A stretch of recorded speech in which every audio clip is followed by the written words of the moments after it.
Boa noite. Os acontecimentos que nos últimos anos sacudiram o leste europeu não surpreenderam toda a gente da mesma maneira. Há muito quem considera o que se passou apenas como o cumprimento das previsões anunciadas em Fátima. 1917, Revolução Soviética, Primeira Guerra Mundial. Em Portugal, conflito entre o regime e a Igreja, aberto 7 anos antes pela instauração da República. Fora decretada a extinção e a expulsão das ordens religiosas, o ensino da doutrina cristã fora banido das escolas, membros do clero sofriam perseguições.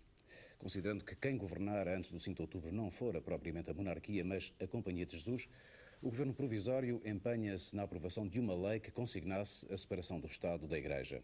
Diploma da autoria de Afonso Costa, que em 1911 previa a eliminação do catolicismo em Portugal no prazo de 2 gerações. De certa forma, foi o contrário que se verificou com o impulso sofrido pela fé católica através de um fenómeno com epicentro na Cova da Iria e futuras repercussões em todo o mundo. 74 anos depois, inseparável do clima político em que surgiu, Fátima é para uns um episódio à espera de demonstração científica, para outros, um caso de fé que não aguarda provas. Ave Maria, cheia de graça, o Senhor é convosco, bendita sois vós entre as mulheres, bendito é o fruto do vosso ventre, Jesus.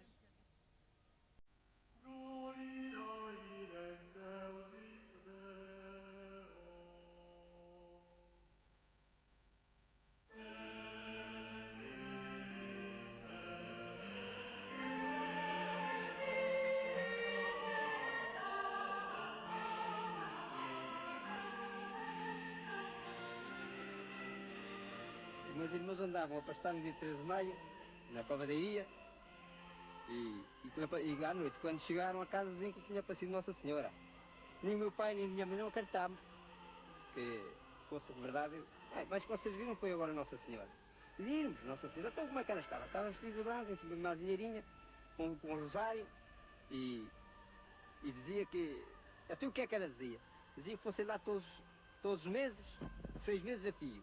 Depois, quando fossem em outubro, dizia fazia um milagre.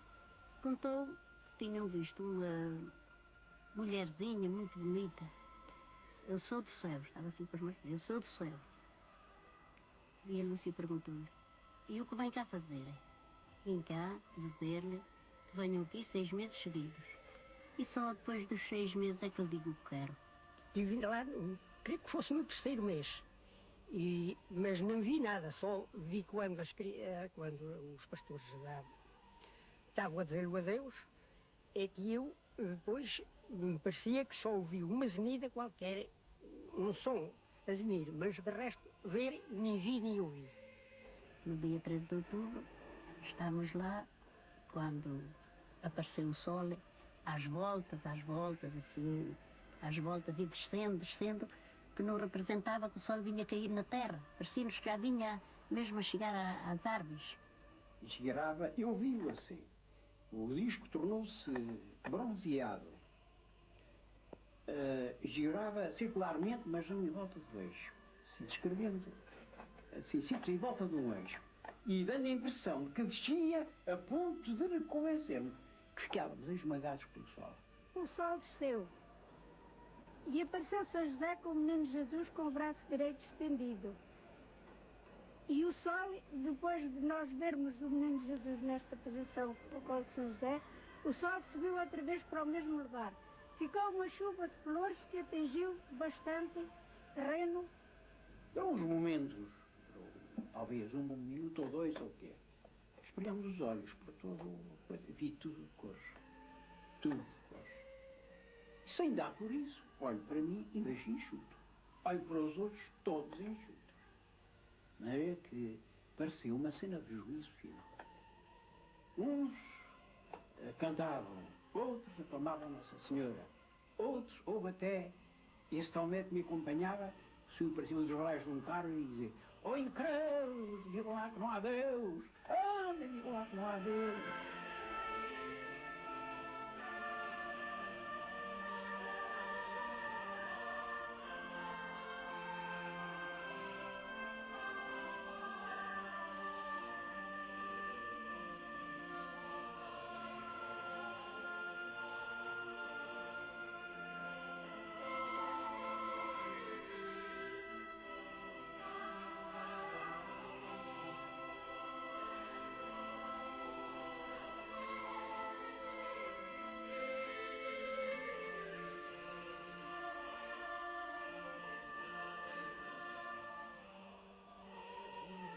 comunicação oficial.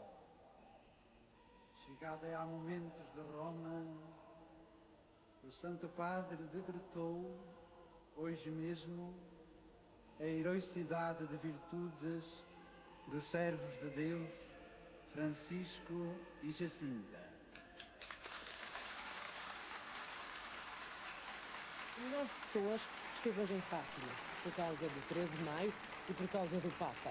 Fátima foi, aliás, o principal motivo por que João Paulo II veio a Portugal.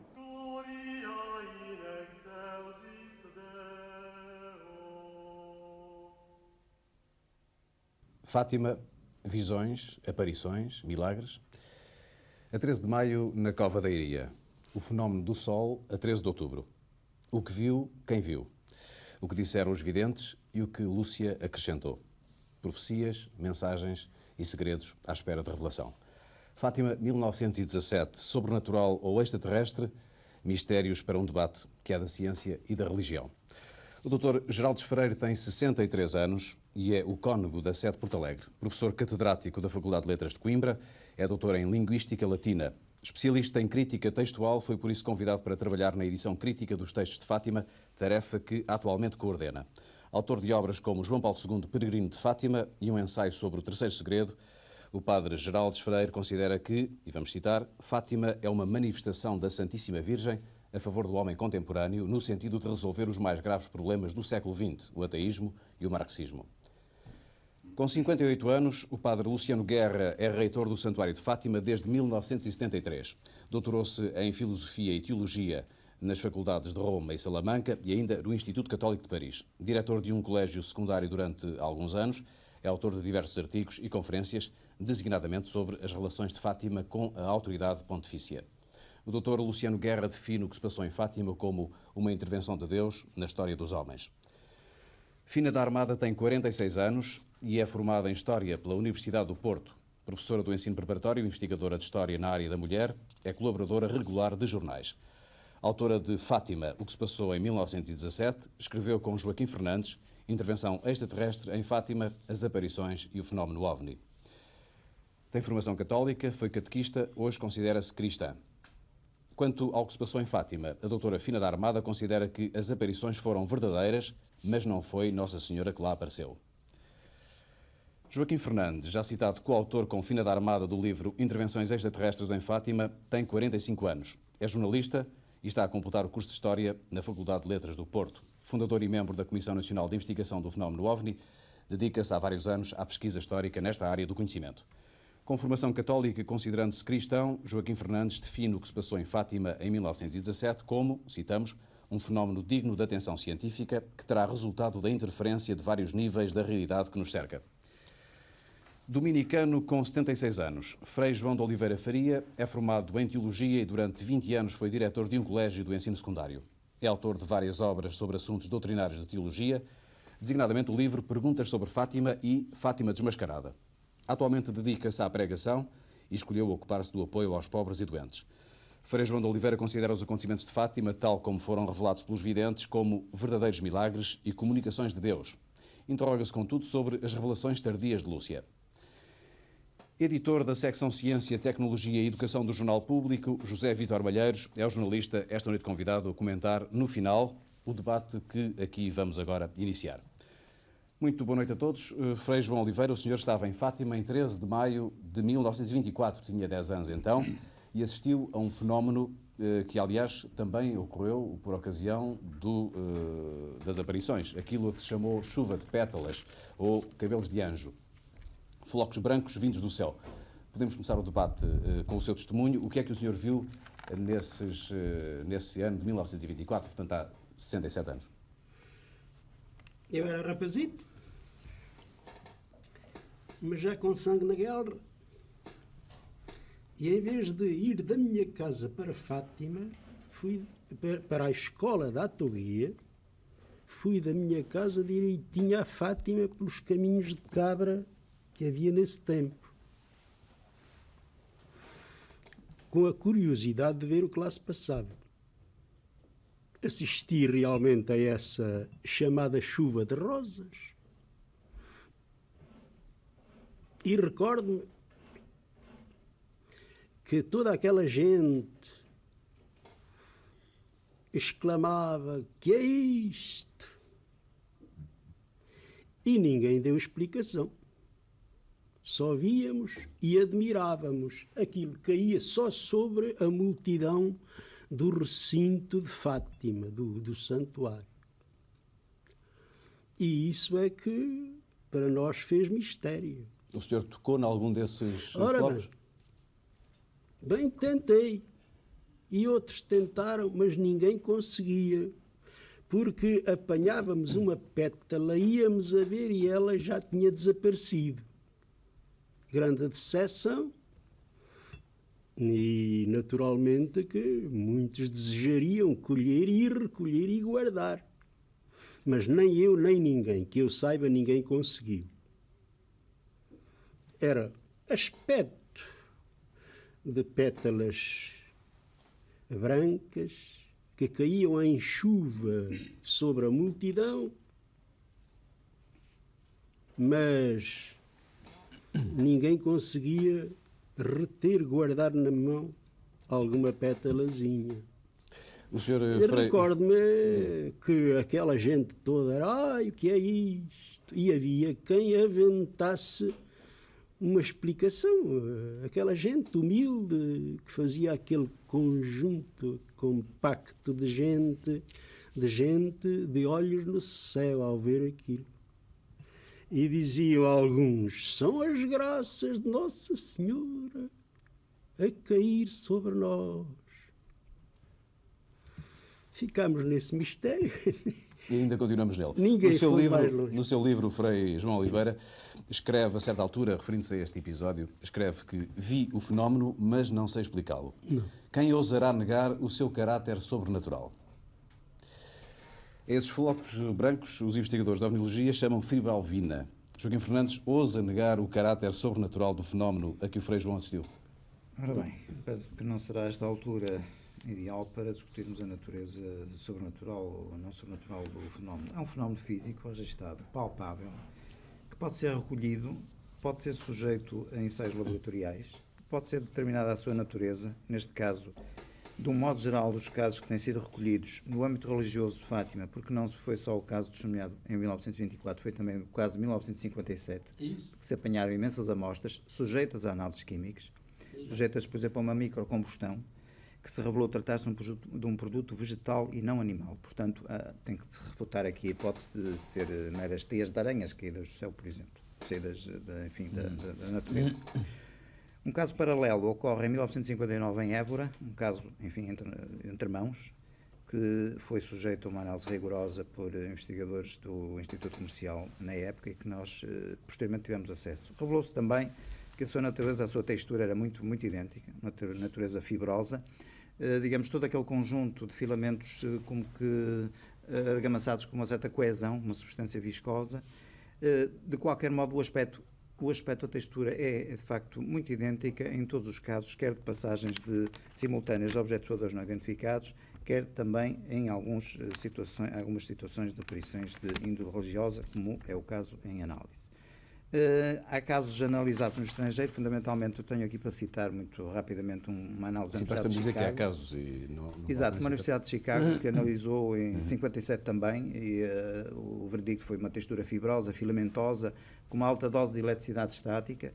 E temos um caso argentino que me foi comunicado por um astrónomo jesuíta, o padre Benito Reina, infelizmente já falecido, que também, sujeito a análises laboratoriais, revelou um conteúdo enorme de fósforo, cerca de 86%, e enxofre, manganês, portanto, vários componentes químicos. Portanto, este é apenas uma das manifestações que, físicas, para algumas pessoas significa, digamos, uma intervenção divina, para outras pessoas pode significar ter uma explicação técnica. O Dr. Geraldes Freire considera que aquilo que se passou em Fátima foi um milagre? Creio que não pergunta sobre este caso dos... Não, em geral. Estou a falar em geral. Peguei neste caso como um exemplo. Creio que se tratará de uma manifestação sobrenatural, isto é, as crianças, os três videntes, tiveram a percepção ou a fantasia de que viam uma aparição que identificaram mais tarde com Nossa Senhora do Rosário, que diremos hoje Nosso Senhor do Rosário de Fátima. Mas, portanto, a aparição em si é um milagre. Eu considero um ato, sim, uma intervenção sobrenatural sobre as crianças, evidentemente. Mas porquê é que não utiliza a expressão milagre? Há uma diferença ou não? Sim, eu julgo do ponto de vista técnico, teológico, que podemos falar de milagre. Milagre é quando uma coisa se atua contra as leis da natureza, não é? Ou fora das leis da natureza. Pode ser um milagre segundo o modo, que nesse caso a coisa pode atuar de acordo com a natureza, mas fora ou do tempo em que as coisas atuam, etc. Portanto, uma aparição não é necessariamente aquilo que pode chamar um milagre. O milagre é um termo técnico que eu não aplico aqui, portanto, apenas nesse aspecto. Por razões técnicas. Sim, sim. Mas, portanto, do ponto de vista teológico. A aparição, tal como é descrita pelos videntes, de uma entidade escrita como tal, é um consideramos milagre. como uma intervenção sobrenatural. Pois. E as consequências disso, designadamente faladas curas, foram anunciadas curas que, digamos, na sequência das aparições. Isso são também milagres, portanto. Sim, efetivamente, essas é que são, no termo que eu estou a considerar rigorosamente teológico, do ponto de vista teológico, são apresentadas como milagres, pelo menos pelas pessoas que apresentam os documentos ou que contam aquilo que se passou com elas, apresentam-nos elas próprias como milagres. O juízo compete depois a uma comissão que eventualmente se venha a formar sobre a realidade desse tipo de cura, o tipo instantâneo, ou, enfim, uma intervenção que não tenha explicação natural.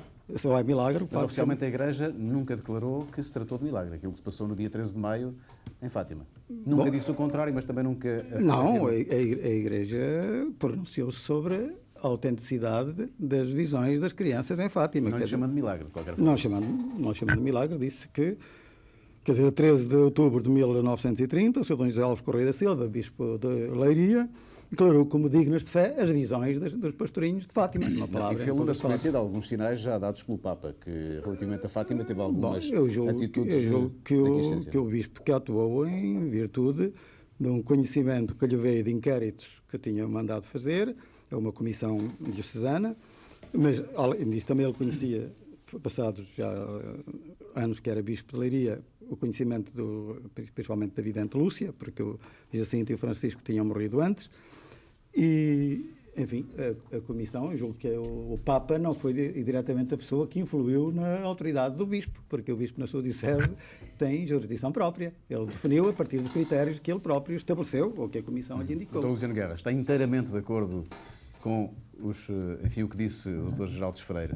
Quer dizer... Bom, há quem diga, não temos documentos, mas há quem diga que, de facto, terá havido uma intervenção pontifícia no sentido de acelerar o processo e, portanto, chegar ao fim por uma declaração formal, não é? Agora, realmente, antes de 1930, a única intervenção clara que temos de um Papa foi o Pio XI, que em 1929, em Roma, numa visita dos alunos do Colégio Português, distribuiu, no fim, estampas de Nossa Senhora de Fátima. E fez uma missa mais tarde, penso que em honra da Virgem. Bom, mas isso muito mais tarde, porque benzeu também uma imagem de Nossa Senhora de Fátima para o Colégio Português em Roma. Mas até então, realmente, o que conhecemos... Há quem diga que houve uma intervenção de Bento XV logo em 1918. Mas quando eu perguntava ao Dr. Luciano Guerra se estava de acordo, não era tanto nesse aspecto, era na definição que o Dr. Geraldo Freire fez do que aconteceu, chamando-lhe milagre, o que eu penso que não é a posição oficial da Igreja. A Igreja admitiu, o Bispo da Diocese admitiu que, de facto, pelo menos o prodígio solar, chamado prodígio solar, e outros sinais de que ele fala, eram sinais realmente que autenticavam, portanto, a pretensão das crianças que Nossa Senhora tinha. Quando falo do prodígio solar, falo daquilo que se chama o milagre do Sol. Exatamente. Mas portanto, Igreja... o Bispo da Diocese tomou como um verdadeiro sinal de Deus. Agora, não se chamou propriamente milagre, não analisou isso como milagre. Digamos que pode haver um sinal de Deus que não seja propriamente um milagre, que não seja, de facto, o fazer qualquer coisa que a natureza não faz naquelas circunstâncias. Não é? Poderia não ser isso. Pode ser um acontecimento, vamos admitir que realmente havia um fenómeno das rosas, de que Deus podia servir sendo um acontecimento natural, mas que, entretanto, naquelas circunstâncias podia ser um sinal para o povo. Mas, doutor, como é que é possível considerar milagre as consequências de um facto que em si próprio não é classificado como milagre? Se Deus realmente procura circunstâncias em que sabe que a pessoa vai ser induzida a concluir que houve uma intervenção divina, se essa escolha foi de Deus, como aliás são todas as escolhas, a pessoa pode considerá-la de facto como um sinal de Deus. Mas, portanto, o Dr. Luciano Guerra também acha que aquilo a que se chamou o milagre do Sol foi um milagre. É que isso é que parece-me, salvo eu penso que sim. opinião. Penso que sim, embora na explicação de milagre, pois possamos divergir. Isso não quer dizer que o milagre que o Sol andasse mesmo à volta, que se destacasse do seu lugar, etc.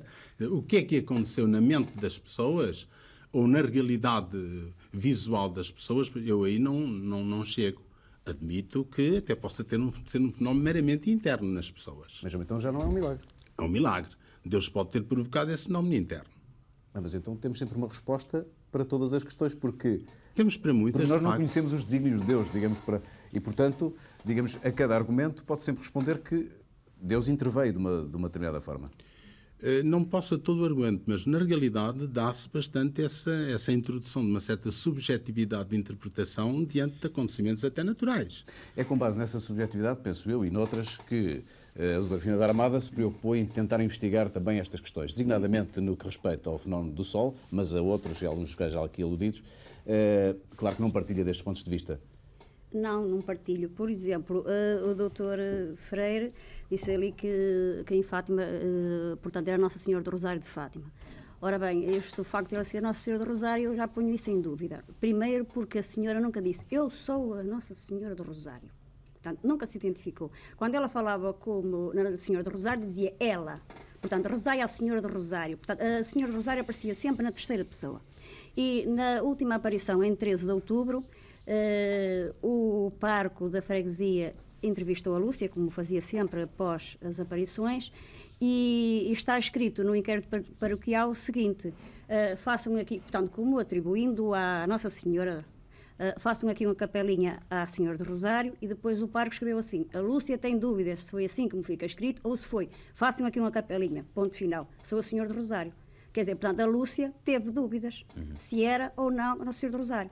E já agora, rosário é uma palavra que significa o mesmo que terço, que é a outra palavra que aparece na mensagem de Fátima, significa o mesmo que capela e significa o mesmo que arco de flores à roda. Portanto, capela até parece o nosso Bernardino Ribeiro, como um termo que são aquele conjunto de rosas, aquele colar de rosas, que é as haitianas muito, não é? Portanto, isso é e que forma o formato do terço. Portanto, digamos que capela, rosário, arco de flores à roda e terço são 4 termos que significam o mesmo e que a senhora utilizou em diferentes dias em Fátima para tentar compreender, para conseguir contactar, digamos, para se fazer entender. Faz favor. Como a doutora Fina da Armada se referiu à minha intervenção, quero dizer o seguinte: logo na primeira aparição, a Lúcia perguntou: quem é a vossa mercê? E ela disse: no último dia direi quem sou e o que quero. E, efetivamente, é atribuída à aparição de outubro que Nossa Senhora foi identificada como Nossa Senhora. Tem dúvidas, a Lúcia tem dúvidas, deixou escrito, o padre deixou escrito. Eu não sei se foi assim como fica escrito, quando faço uma, e até a primeira coisa que ela escreveu, que o parco escreveu, foi: façam aqui uma capelinha à Senhora do Rosário. E depois a Lúcia tem dúvidas se foi assim que fica dito, ou façam uma capelinha. Tem ponto final, sou o Senhor do Rosário. A Lúcia teve dúvidas. Em qualquer dos casos, o nome de Senhora do Rosário é a invocação com que a Igreja exatamente invoca Nossa Senhora em Fátima. Mas não há uma prova evidente nos documentos que diga que a senhora que apareceu em Fátima disse: eu sou o Senhor do Rosário. Ela não disse. Ela falava realmente em Senhor do Rosário, mas na terceira pessoa. Mas pode não ter dito e, entretanto, ter significado suficientemente que era a Senhora do Rosário. Foi isso que a Lúcia compreendeu.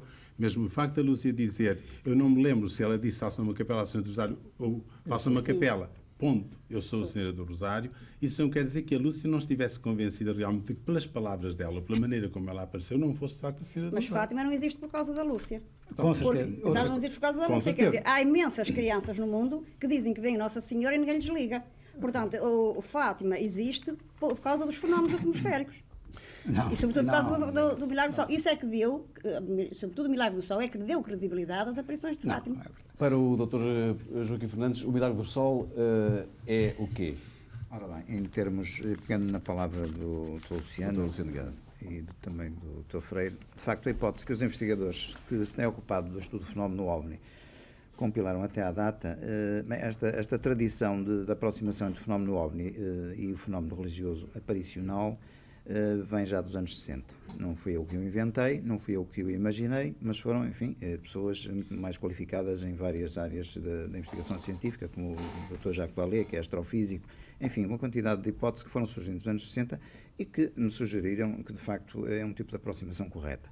Parece-me que, em termos racionais, em termos, aliás, confirmados por investigadores que posteriormente receberam a nossa obra e reagiram sobre as nossas reflexões e que parecem dar-nos razão no sentido de podermos equacionar alguma racionalidade neste tipo de intervenção, eu posso apresentar aqui o plano que está inscrito na nossa obra, em que sugere como se processou o chamado milagre do Sol. Isto é, vamos supor um objeto... É de difícil leitura, preferia que explicasse possível. Vamos supor um objeto que desce na vertical do lugar, que se aproxima quase à altura de um pinheiro, que aliás consta dos relatos, e que provoca um efeito, digamos, um efeito de radiação não identificada neste caso, não podemos determinar, porque só na altura com a instrumentação precisa é que se podia determinar. De qualquer modo, é nítido que, segundo os depoimentos, se registaram efeitos secundários como onda de calor, secagem de roupa e do solo, já que tinha chovido abundantemente poucos minutos antes, e efeitos fisiológicos chamadas curas instantâneas. Essas curas instantâneas que o Dr. Freire se referiu. Estas testemunhas foram recolhidas por nós, são 27, e estão todas situadas numa faixa com cerca de 70 metros de largura, num plano de orientação norte-sul, e todas elas referem os efeitos citados, o calor, a secagem do solo e o efeito fisiológico. Portanto, penso ter-se tratado de um efeito físico mesurável à luz de algumas hipóteses de trabalho, sublinho, hipóteses de trabalho que em termos de física hoje se colocam, nomeadamente a hipótese avançada pelo físico americano James McCampbell. Portanto, traduzido isso, tratar-se-ia, segundo essa lógica, de um OVNI. Uma intervenção de um objeto voador não identificado. De uma fonte que emitiu uma radiação luminosa dentro do nosso espectro eletromagnético, que é imenso e que nós apenas compartilhamos uma simples fração. E essa tese explica todos os aspectos, os que referiu e outros? Dentro das extrapolações dos físicos citados e que eu tive a ocasião de recolher e das quais recebi correspondência, todos eles estão de acordo que uma determinada radiação do espectro eletromagnético na frequência das microondas pode explicar este conjunto de efeitos físicos registados em fato. Mas há um que Joaquim Fernandes não citou, que é o de a chuva ter parado. Parece que a chuva parou. Isso é uma coincidência? A chuva parou antes, de facto, do desencadear do chamado milagre do Sol, da descida na concepção. Portanto, isso seria uma coincidência? Teria sido uma coincidência ou talvez não. Talvez efeito da passagem, exatamente da descida, da aproximação do próprio objeto, que provocou uma alteração ambiental e provocou exatamente as consequências físicas e fisiológicas mesuradas e registradas pelas testemunhas. Refiro que são testemunhos em primeira mão, que referem com coerência e com determinação a totalidade dos efeitos. E penso que agora todo dar a palavra ao doutor, o Frei João, estes argumentos de que, afinal, segundo a investigação do doutor Joaquim Fernandes, o milagre do Sol seria explicável por uma intervenção de uma entidade extraterrena, mecânica, aquilo que se podia chamar um OVNI. É sensível a esta argumentação?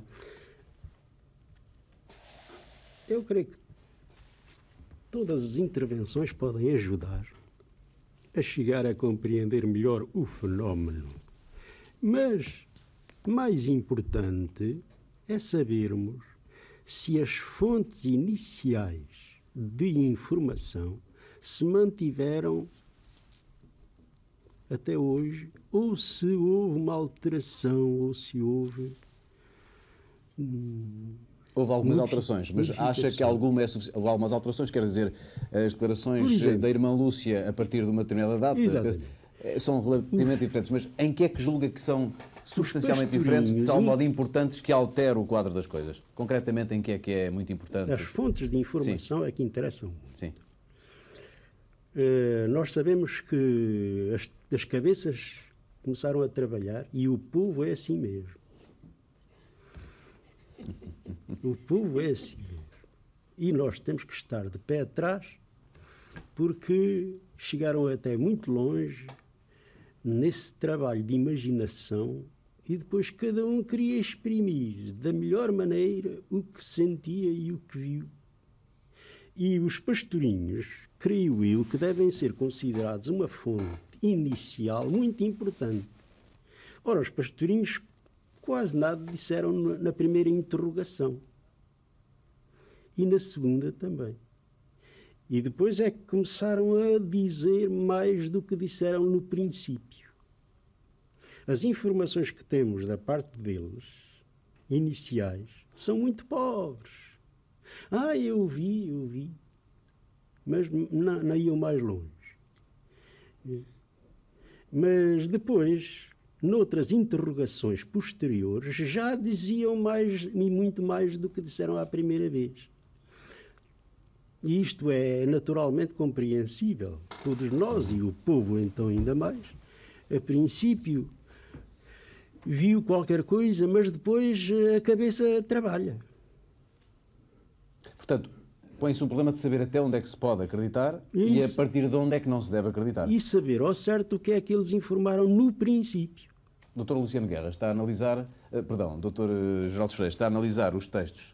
Com certeza. E está a analisar os textos, enfim, é coordenador dessa comissão que trabalha nessa tarefa e certamente que tem uma opinião formada sobre justamente as declarações que foram feitas em determinados momentos e pelos vários videntes e não tem nenhumas perplexidades nem nenhumas dúvidas. Bom, ou partilha do ponto de vista do Frei João... Eu estou bastante admirado até que o Frei João de Oliveira esteja apenas a basear-se no testemunho das crianças, dos videntes de Nossa Senhora, quando o chamado Milagre do Sol precisamente teve influência sobre a grande multidão.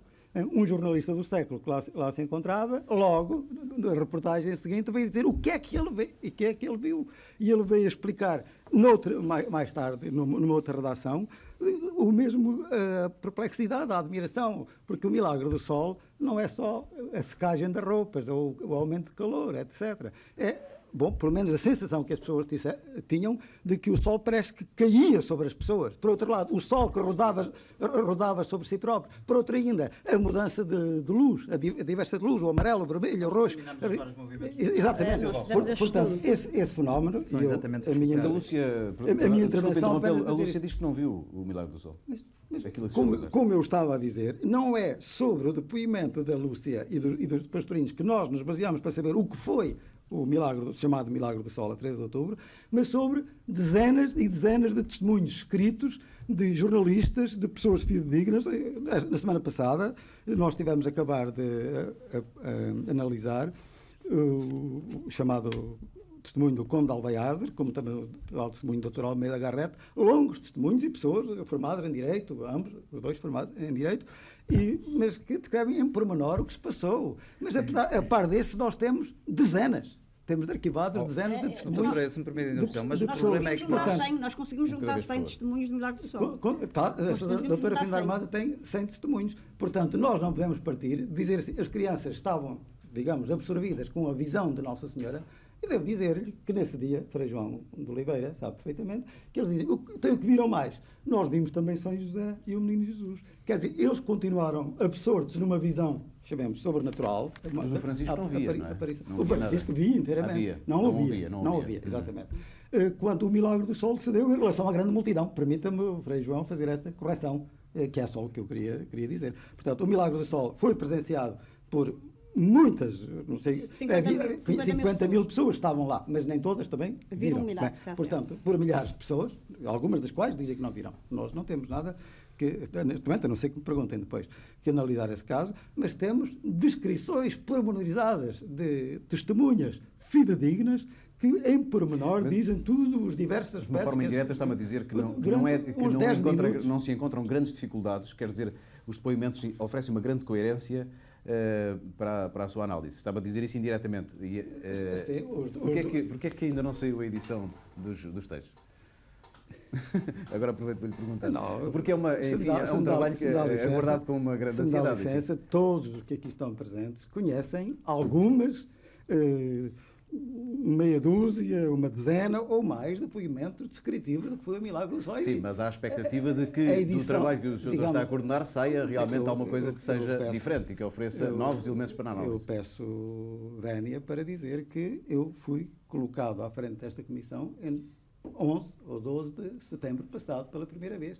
O Sr. Reitor poderá dizer porque é que a edição definitiva, ou oficial, ou mais completa, crítica dos textos não saiu. Mas, quais são as evidentemente, dificuldades, Sr. que não Reitor? estão, As grandes dificuldades que os textos não estiveram. Dificuldades são meramente técnicas. Para já eu posso declarar aqui que, pelo menos Os quanto eu textos não saiba, têm sido secretos, é o que eu queria não dizer. há qualquer Não, os tipo textos de têm estado segredo, abertos. não há qualquer tipo de sonegação de documentos. O que acontece? Eu cheguei em 1973, em 1974 o Dr. Alonso apresenta-me 16 volumes, portanto era uma estante. Aqui está a minha obra, vamos editá-la. Eu contratei uma tipografia, fiz o contrato, comprei o papel para que se pudesse fazer a edição. E quando o primeiro volume foi apresentado na tipografia, recebo uma carta de um amigo nosso que nos diz: eu passei para a tipografia, por acaso tive acesso àquilo e aquele volume não está publicável. Não está publicável, não tem um aparato científico suficiente, a pessoa não conhece a portuguesa. Então, digamos uma coisa. Professor universitário, professor de História. Vamos ficar surpreendidos com alguma coisa que vai surgir na edição. Quer dizer, realmente a edição trará alguma coisa de novo relativamente àquilo que se sabe sobre, enfim, sobre Eu estou Fátima? convencido que não. Que não. Agora, temos de ter em conta que a irmã Lúcia não morreu ainda e é muito possível que a irmã tenha muitos documentos que virão a ser publicados depois da morte dela. Mas a irmã Lúcia tem sido convocada para prestar declarações nessa comissão? Não, que eu saiba, não. Portanto, depois de 1924 não creio. Porquê é que não é entrevistável a irmã Lúcia, por exemplo? Bom, eu penso que a razão fundamental está em não criar realmente um foco de interesses, não quero dizer jornalísticos, mas tipo popularesco à volta da irmã. Sabe-se que a irmã recebe muitas cartas e receberia muitíssimo mais se de facto o nome dela estivesse assim, frequentemente no público. Portanto, eu penso que a razão fundamental é essa, quer dizer, ela terminou a sua missão e não tem mais declarações a fazer. Mas a ideia, Sr. Reitor, a ideia, penso eu, generalizada, que a irmã, mais do que, digamos, estar em reclusão, está enclausurada, no sentido em que está retirada da possibilidade de contatar com as outras pessoas. Aliás, o Frei Bento Domingos até escreve num livro que os jesuítas, enfim, o Dr. Luciano Guerra é jesuíta, foram... Não sou jesuíta, desculpa, eu julgava que sim. Mas não foram os confidentes de Lúcia que até Doroteia a fizeram para melhor a manobrar. E foram eles que souberam administrar as etapas do segredo à alma de todo o negócio. Bom, o Frei Domingos é isso. O Frei Domingos não tem o sentido da igreja que eu tenho. Enfim, a igreja dele, por isso, é diferente da minha, não é? Eu, francamente, teria muitíssima dificuldade. Eu sei que, de vez em quando, os homens da igreja têm tentações. E algumas vezes tentações graves.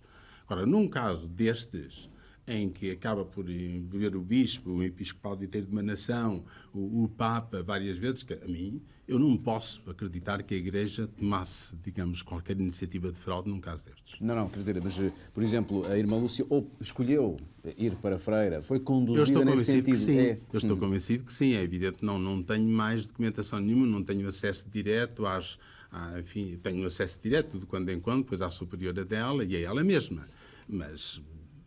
nada me faz crer, que nem sequer ponho essa pergunta, se a irmã veio para aqui porque quis ou porque impuseram vir para aqui.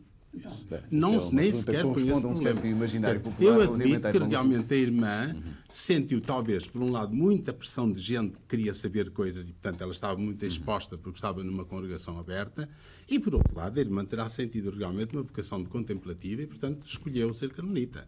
Isso é o que eu admito. Agora, se o Frei Bento tem acesso a outras fontes, sei que eu não sei. Eu gostava de dizer... Sim, faz favor. A Lúcia, quando foi para o convento, tinha 14 anos. Ora, aos 14 anos, a gente quer é brincar, namorar. Portanto, aquela ideia de que ela foi por vontade própria não me parece muito verdadeira. Aliás, em 1935 ou 1936, o escritor Antero de Figueiredo entrevistou-a, teve autorização para a entrevistar. Ele era membro da Academia das Ciências e também membro da Academia Brasileira de Letras. A Madre Superiora informou sobre ele para saber se era católico e tal. Portanto, ninguém põe dúvidas acerca do Antero de Figueiredo. Ora, o Antero de Figueiredo registou acerca, portanto, do facto de ela ter sido enclausurada, de viver oculta e ignorada. Registou o seguinte, como resposta da Lúcia: custou-me muito, custou-me. Foi um duro sacrifício, mas consola-me a ideia de que obedeci a quem me mandou e de que este meu sacrifício é para a glorificação de Nossa Senhora. Portanto, mandar-na para o convento. Há na outra parte, ela diz também... O que é que está antes? Desculpa, era interessante saber. Portanto, tão desejosa de viver longe, oculta e ignorada, Lúcia firme na sua noção absoluta do dever, que austeramente lhe norteia a vida e com nitidez lhe conduz, respondeu com a perfeita calma da consciência exata dos que bem cumprem. Então custou-me muito, custou-me. Mas ela não foi para o convento. Ela foi para Vilar. Vilar não era um convento. Pronto, era um colégio, mas que era dirigido por uma madre superiora, que também o Antero Figueiredo diz que essa madre superiora nem a queria aceitar, porque achava patética e fazia patetas às outras raparigas. E quando a viu a primeira vez, segredou para o capelão que ela era um bicho do mato. Portanto, também não a aceitou lá muito bem. Agora, virando a pergunta ao contrário, qual era o interesse de encaminhá-la para um convento, do seu ponto de vista? Bem, talvez porque Fátima, enfim, tinha que prosseguir e a Lúcia realmente... Eu acho que a Lúcia que falava demais e não convinha dizer aquilo que ela disse no princípio. Mas por razões de contradições em que podia entrar ou por outra razão? Não sei, quer dizer, porque ela desde o princípio dizia sempre que via uma mulherzinha bonita. Portanto, foi isso sempre que ela disse. E a primitiva descrição que ela deu ao padre da freguesia não corresponde a uma senhora. A primitiva descrição é mais ou menos isto. Ou seja, ela, a entidade trazia um vestido com riscos ao comprido e a travessos, trazia o manto também ao comprido e a travessos, trazia um casaco, que é difícil desenhar, e o casaco é que tinha 2 risquinhos nos punhos. A saia era travada, isso ela disse ao padre Lacerda do jornal Mensageiro de Leiria, portanto em novembro de 1917, ela fez o gesto de ser a saia travadinha e o padre perguntou-lhe se ela conhecia as saias travadinhas e ela disse que as saias das senhoras conheciam às pregas. Portanto, ela desenhou mesmo que a saia era travada e que a saia não lhe vinha até baixo. Portanto, a descrição que ela disse, era assim, disse que trazia uma bola, que o Cónigo Formigão, em 1917, diz borla, mas no primeiro depoimento dela, em 1922, ela diz que tinha uma bola à cintura. O terço que ela trazia, isso é que eu não sei se sofreria a ação da gravidade da Terra, porque hoje os nossos terços, sabe como é, ficam, talvez pela matéria como são feitos, não ficam assim direitinhos, não é? Ela trazia o terço, a Jacinta diz que a senhora que abria as mãos até aos ombros, portanto, possivelmente se ela trazia o terço aqui, ao abrir as mãos até aqui, o terço ficava aberto.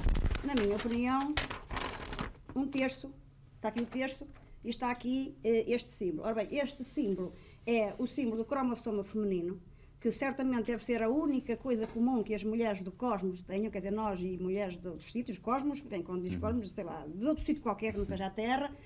Além disso, é também um símbolo ligado ao planeta Vênus e é também um símbolo ligado à Vênus deusa.